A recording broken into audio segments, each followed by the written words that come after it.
Hey y'all, it's Moonlight Cowboy, and today I have a new bridge that I built under. So I really wish I could remember the person who commented about wanting me to build under this bridge. And I'm like, I don't know if you can build under there, and I just had never tried.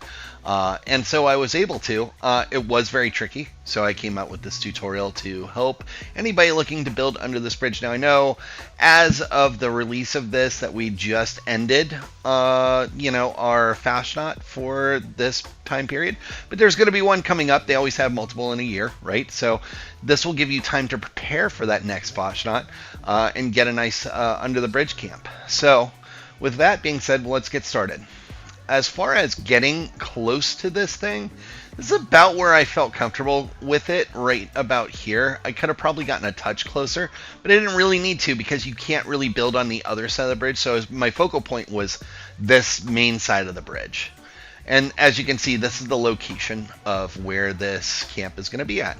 This is how the bridge looks normally. There is some mobs that spawn nearby, just some scorch, but they don't really usually spawn right on top of your camp, so it's not so bad. Anyhow, so first things first, we're going to line up our foundations. I use the bridge to kind of line these up.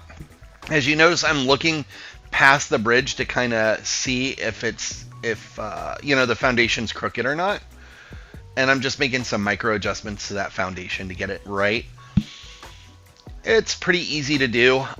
After I get it, once I know it's flush with the bridge, after that we're just going to go ahead and make sure that, like right here, I got it flush, and we're just going to go ahead and put some foundations in place. And I'm using those lines right there to gauge that it's actually centered into the bridge. So see, it's a little bit off on one side. So I'm going to kind of drag it over just a touch. Yep. And it might take a couple more adjustments than that. It looks like I got it pretty close to where I want it right there. Cool. Now, while I'm getting this in here, I want you all to be aware that in this back half of the bridge, you can't actually build anything or set it on the ground. It won't let you. Every time you do it, says it's underwater. In fact, it won't even let you put things on the wall in the back half of the underneath of that bridge. So, food for thought. You're going to see how I get around that today, because that was kind of the first big hassle for me. Anyhow, going forward here, I want to get the wall to be as close to the bridge as possible. Now, unlike some of the other bridges that I've built under, this was another challenge. A lot of times the bridges are a little friendlier, like you can get the walls to kind of clip into the bridge. This was not that bridge. It was not going to let me do that at all. So instead, I went with option B, at least for now, and get it as close to the bridge as possible. I wanted to touch that bridge. So there is a little bit of micro adjustments with the foundation to just kind of slide it closer. And then when I realized I couldn't get it any closer and the wall wasn't going to click, I moved it back just a touch. But I found a really creative way to get to make the walls look like they're part of the bridge, which we're going to also cover here in a little bit. So now that we kind of have that, I'm going to build out here in a minute from my foundation. And now we're going to come up with that creative idea. So if you notice, I couldn't get a wall in there, but I can get a roof in there. Once I realized this, I knew I could have like a really cool build. And there's enough of the roof sticking out that I wasn't going to be like screwed over like I lost it in the bridge, right? And so you're thinking, well, Moon, the bridge, just having the overhang is okay, but it's not, it's not ideal, right? But remember, there's overhangs to some of these roofs, specifically like the Responder's roof would be one. For those of you who are really excited about building, Scrappy, they have those, like the pit set that has the spikes on it, so you could do a Scrappy build in here with some spikes or something along those lines, right? But what I'm doing right now is I'm making sure that my roofs are all going to be pointing the correct way, which right now would be angled and the angled part facing down. And in doing so, I know I can get that. I'm gonna just call it crown molding. If it's not crown molding, then one of you out there, I'm sure, will correct me. But this overhang or fascia or crown molding piece that's going to stick out from the bridge. And I used the responders when I did this. Initially, I just put in whatever roof I wanted to, but when I switch it, I put it to responders because it does create that really cool effect hanging off the bridge, and it really matches the bridge too. Also, in doing this, I was able to get that far off into the other side of the bridge, which honestly, it's fine. This side, though, I was able to go all the way over with the roof pieces, which is great. Because this is the side we're really focusing on. That kind of clips up into a hill, so you don't really notice that the roof didn't make it all the way. It makes it really close. There's probably, like, I don't know, maybe an eighth of a wall difference between the roof, like this part right here touching the grass. You're going to see in a minute. But see how well that those the responders roof kind of blends in with this bridge setting, right? I really liked how this looked. And truth be told, I kind of just got lucky with it. I realized what needed to be done, and then I played with it, and I said, oh, wow, this actually came out looking pretty darn good, right?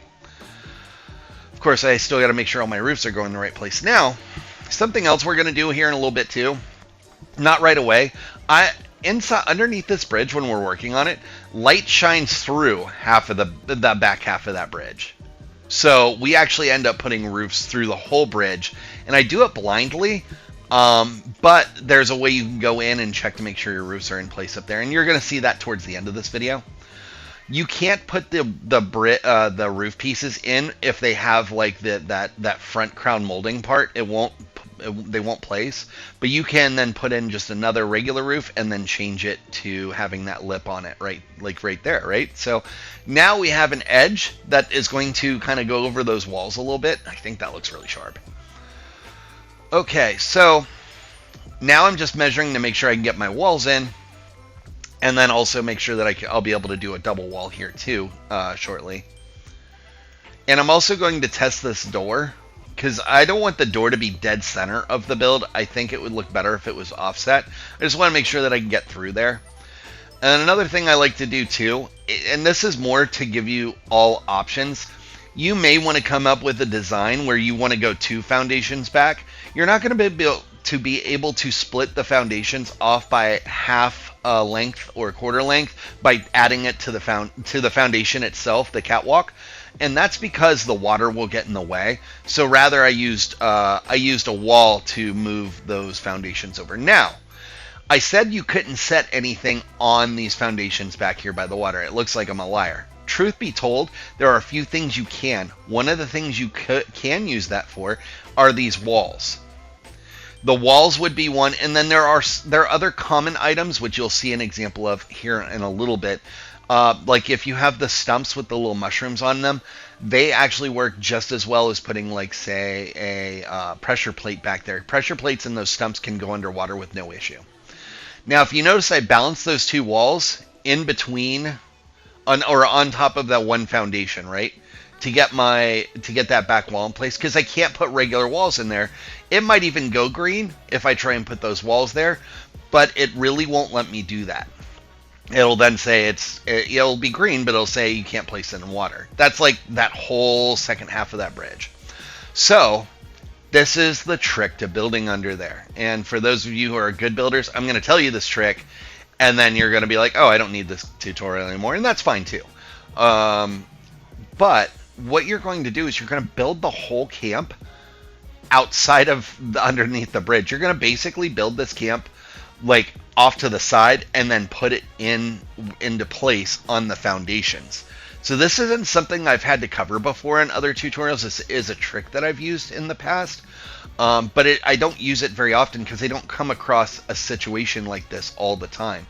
This is one that I would do if I was, say, doing an underwater build, but that's essentially what we're doing here because everything on that back half of that bridge, it says it's underwater. So what I'm doing here is I'm basically lining up the rooms and I'm lining up the wavy willard walls because I can't place walls inside of there I'm using these wavy Willard balls. Now, the nice thing about these, because there is a low clearance on that bridge, the wavy Willard walls actually do touch the top of that bridge.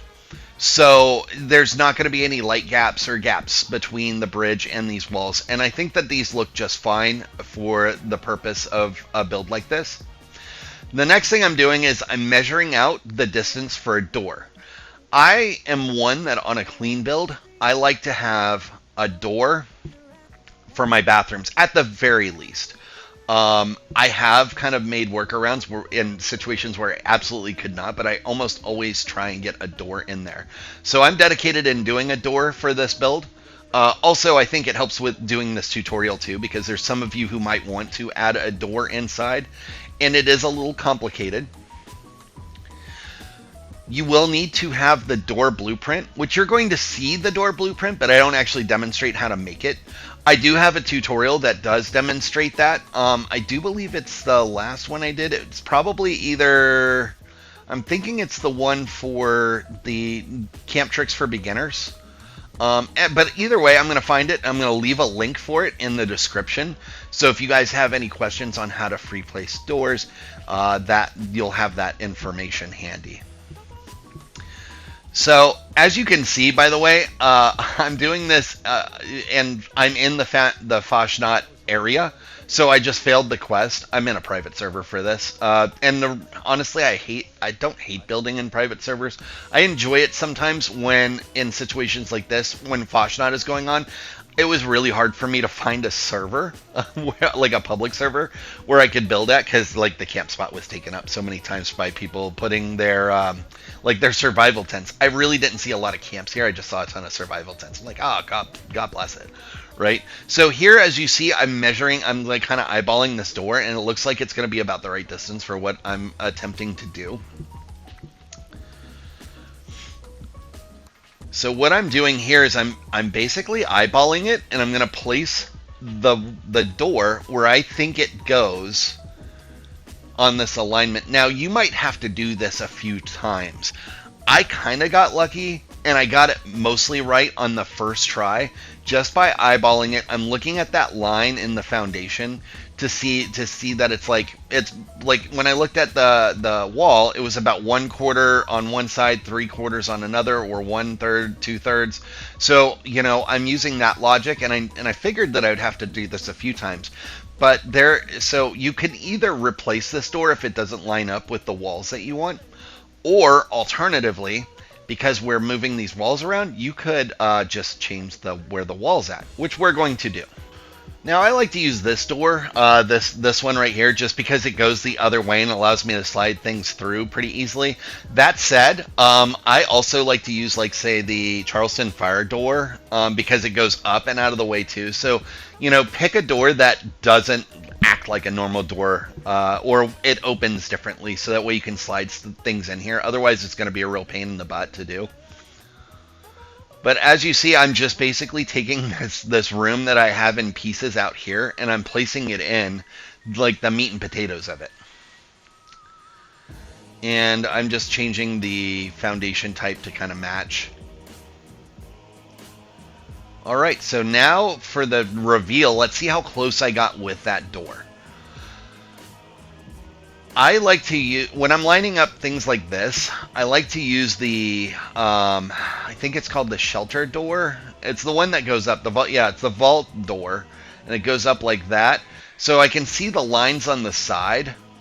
When it's down, it has those little things that look like metals on each side. So on one side, you can see a little white on the one side, on the right-hand side. On the left-hand side, you don't see that. So that means the door's a little bit off-center. And that's a little unfortunate because I was so close. So again, alternatively, what we could do too is, instead of having to move the door, because you're really, it's like a dart throw. You're kind of basing it off of feels. What I'm going to do instead is, I know it's that close. I think I can move this wavy Willard wall over a touch and get the same effect. And I think it'll still clip into the bridge. These things are semi-friendly for clipping into the bridge, unlike the walls. The walls were the most difficult part of this build in terms of like trying to figure out the functionality and how I was going to make it work. So again, I'm lining it up with the other side to make sure that both sides are kind of even in terms of where they sit on the foundation. I'm just moving it over ever so slightly. I'm going to move it away from the other wavy willard wall here in a second. I just want to make sure that they line up correctly on the foundation. And then we put it back. We start putting the things back, right?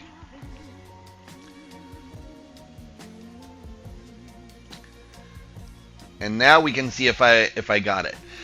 To be fair, usually takes, when I'm free placing a door, it usually takes me a lot more tries than this.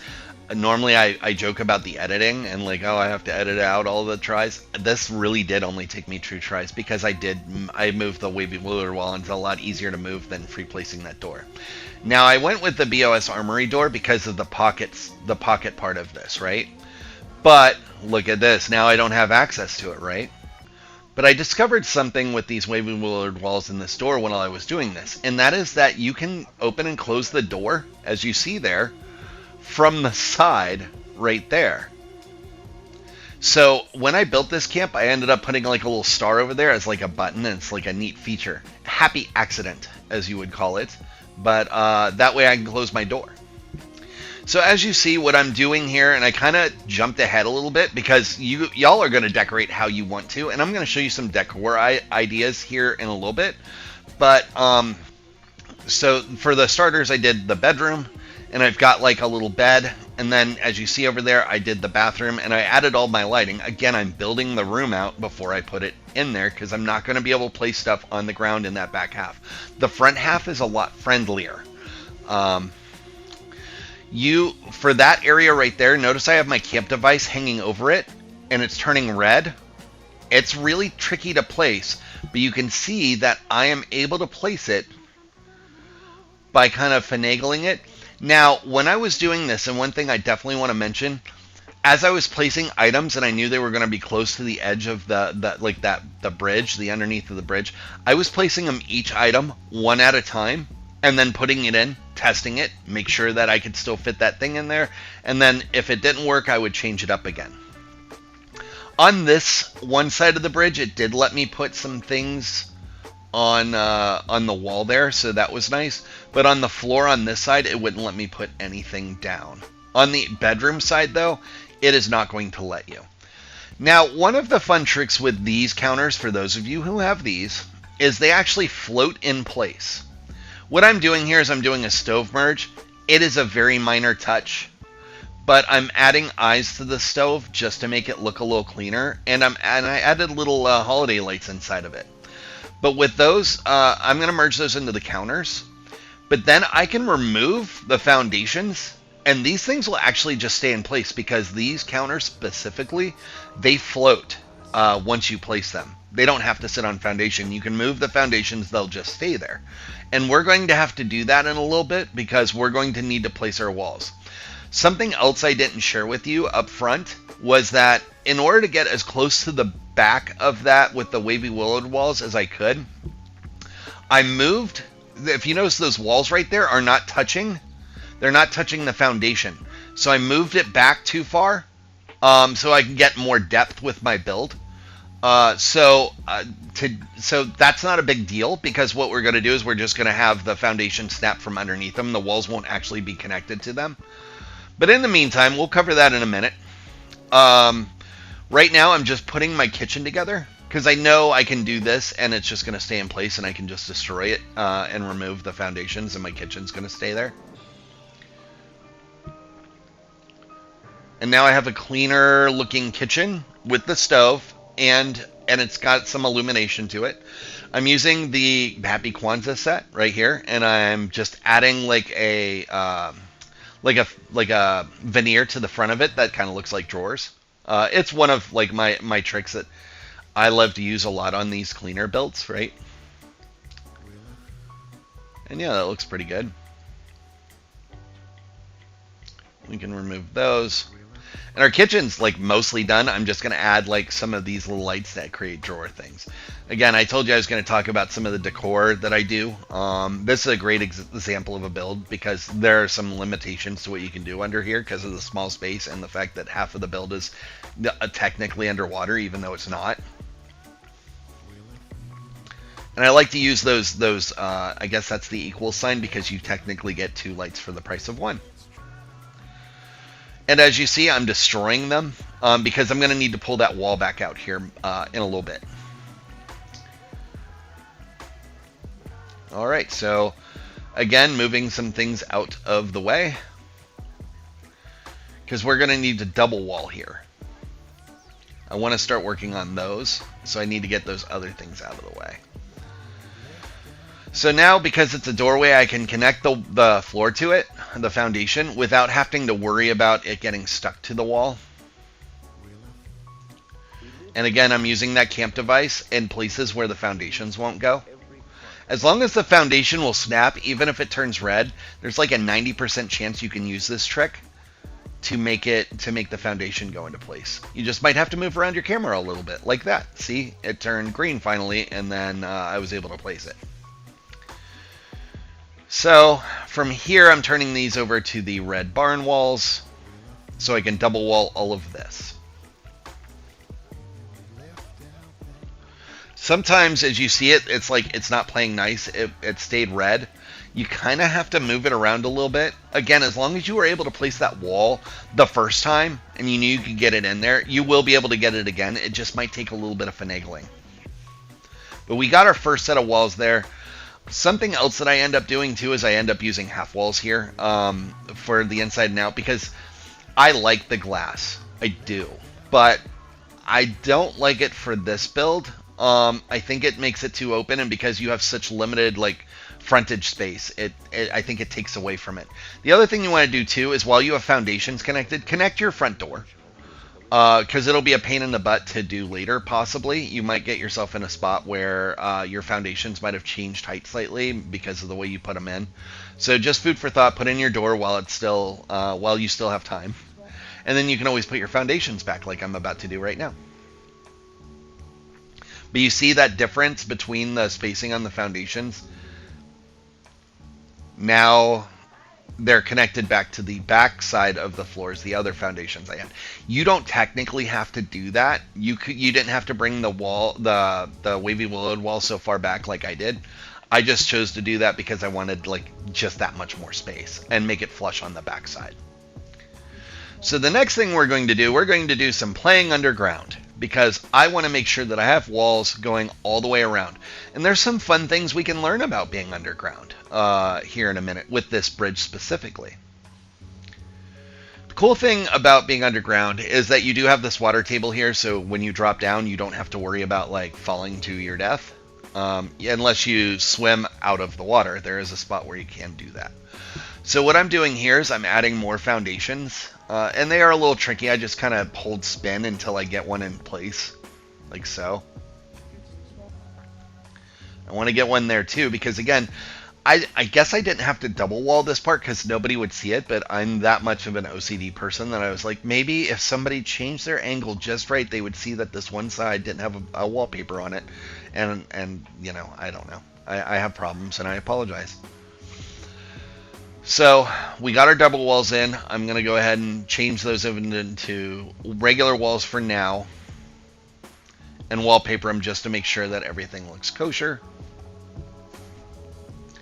I didn't even have to change them from doorways, but again, my OCD, and I'm probably going to have to change them out so I can remove that foundation. But for now, that one side looks great. So the next thing that I'm doing, oh, by the way, notice the wavy willowed walls, how flush they are. That's what I was looking for. You don't have to make them that flush. The other thing you can't really see right now is I'm spinning roofs. If you notice, it's turning red outside build area, and then occasionally you get one where it's snapping inside, and you'll see it because you'll see the budget thing go ding, or that I earned experience. See that? And I'm about to click, and it said leveled up. I actually snapped them inside the bridge, and we're going to see that here in a minute because we're going to be able to go underground. Now, for this space, I wanted to put a TV in here. This space is hard to work with because you can't push it all the way back, technically, because the bridge, the collision starts on the front part of those pillars, not that back recess part. So I thought this would be a good space to put the TV. And then if you notice, I can't grab it again. I can't, it's not showing up, right? Like, oh no, I hope that I placed it right. Oh God, what did I do? But the good news is when you go behind the bridge, which we're about to do right now, you can grab it again. The other thing you can do is you can shove things partially through the bridge, or you can shove things like put lights on the back, which I'm also going to do here in a moment. So see, I can grab it. Even though I couldn't from the front, I could have grabbed it from the back like that. Okay? Even though I can't do it from the front. So now I'm going to put a couple of little neons back here. Adds a tiny bit of color contrast, but the other thing it does is gives it a little bit of backlighting too, which, you know, for a TV is a nice feature to have. All right, as I'm getting that lined up, there's another trick I'm going to show you here in a minute. Something else really cool that we can do. But first, this is your roofs that we just placed, which you couldn't really see me do because I kind of spun them until they were in place. But if you notice, I can grab them, which means that I can turn them into like angled roofs, and then I could remove them if I needed to. So over here, I'm just showing you again that button. I put a little button here, so it looks like it's just an entryway. I'm now also destroying these half walls because I had floors connected to them. See? So by destroying half walls, it works the same way as a door, or I'm sorry, like a doorway would for a regular sized wall, meaning that it breaks that connection to where you can actually move it. So like right here, for example, I'm going to move that foundation into place. Oh, it won't let me because the one foundation is actually floating, the one that I'm standing on. Remember, we had to put that one on using the camp device, so that means it's technically kind of floating from underground, even though it doesn't look it. So I'm going to remove it there, and watch, I'll be able to place this thing right away. Easy peasy lemon squeezy.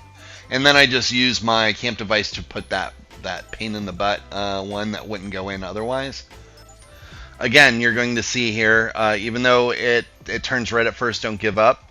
And it turned green again, so don't give up on it. As long as it snaps, you got like a 90% chance you'll be able to get that floor in using that camp device. And yeah, so far so good. It's starting to look like a build, right? I'm just going to repair all to make sure it looks good. I put my vines on too. I had to go underground to put the ones on the edges. Now look at this table, right? You're like, Moon, why would you ever put the planter at the very front of the table? That looks really hideous, Moon. I thought you were good at this game. And I would say, you were wrong. I'm not very good. I just get lucky. Or I would say, watch and learn and see what I did, which I thought actually turned out to be pretty cool. As I'm getting underground here, I'm going to go into position. One little neat trick, if you started your free cam from above ground, your build cam mode, you can still use it above ground like so, and I'm going to grab that table. And then I'm going to switch back to building in first person. Now watch this. So I'm going to put this there like that. And look, it's just sticking out through the bridge. And I think that looks great. Again, that was another one that I just kind of got lucky on with my first try. It should have taken me like 4 tries to make sure that was perfectly even. So, trust me. If it takes you a few tries, don't feel bad. It should have taken me more tries. Now, I'm going to the other side of the bridge now. Which means that I have another foundation set up on that other side. So that way I could just move the stairs over. There are many ways to get underground. That's just the way that I chose for this one, because I knew there was a water table under here. So now, as you see, I'm on the other side of that bridge, and I can do things. And the thing I'm doing here is I want to move my generator over, and I'm going to use a clear weather station. That's the one I typically use for my building, just because I like the bright sunny days and the clear nights. But anyways, yeah, so I was able to get that there. I'm also adding lighting to one side of this other painting. This is actually a painting. I didn't make this into a TV because the other side was pretty bright already because I added lighting behind that phone there. So this kind of balanced out that light. That's why I didn't add it on both sides. The other thing I'm doing too is I'm adding those lights, the enclave lights, on the roofs inside the bridge above the wavy willard walls to add just a little bit more light. It's not a lot, but it's enough to add a little bit more accent and pop, especially like above that painting right there. That's kind of what I was looking to go for, and it worked out really well. It also kind of gives some nice shadowing to the top part of that bridge. Now I'm making the easiest stairs ever possible for custom stairs. So I'm basically taking them and I'm putting them into the dirt like so. I'm trying to make them somewhat even, but I'm also making them follow like the curvature of the dirt mound right there. Real easy stuff here, okay? And you're already like, oh, well, this looks hideous. They're sticking out too far, right? Because that's what I would say. But what you're going to be able to do here, once you get your stairs, your tables, I guess, in place, is you just grab that bottom one there, and you can move it in. Now, if you move it in too far, you're going to have to go back underground to move it back out. But yeah, I mean, those look great. They look like they are definitely immersive stairs. Now, as I was talking about before, with this stump, you can place it underwater, which is why I'm able to place it down right here. There's nothing that would normally go here. Not even a painting will go on that wall. But if you notice, I can put it there. But then it sits up on that rug, and I'm sure not redoing that whole rug room because that was a pain, right? So how am I going to make that touch the ground? Well, what I'm going to do is I'm going to merge it into another one, and I'm going to merge it down a little further because you can over-merge something, and then when I over-merge it, I'm just twisting it and turning it to where it's getting as close to the wall as possible. And I think I could actually go a little lower with that, to be honest with you. So we're going to pull that back out here in a minute. I'm going to take that down a couple more notches. I'm going to take it down to as far as it'll let me. See, it turned red, cannot, because it's intersecting with object. Now it's gone down a little bit far. And when I get it close to this wall, it's actually going to go, and it's going to appear to sink inside of the rug now, instead of floating on top of it. And yeah, that's basically how I did this entire build. It is a little bit of work, and it's tricky. But once you get the hang of it, it's honestly not that bad. If you notice, this tutorial is only like 32 minutes long, where I've had a few lately that have been the full hour. But I think this came out really nice, and I think anybody could really do this without a ton of trickery. It just takes patience and planning out your build outside of the bridge. Another thing I want to shout out to is, again, the person who did recommend this spot to me. I'm always looking for spots that I've never built in, especially if I can do like a clean build style there. So thank you again for that. For those of you who continue to follow my channel over nearly 6 years that I've been doing this, thank you so much for all of the support you guys have given me. I really appreciate you watching. Y'all stay safe out there, stay blessed, and have a fantastic day.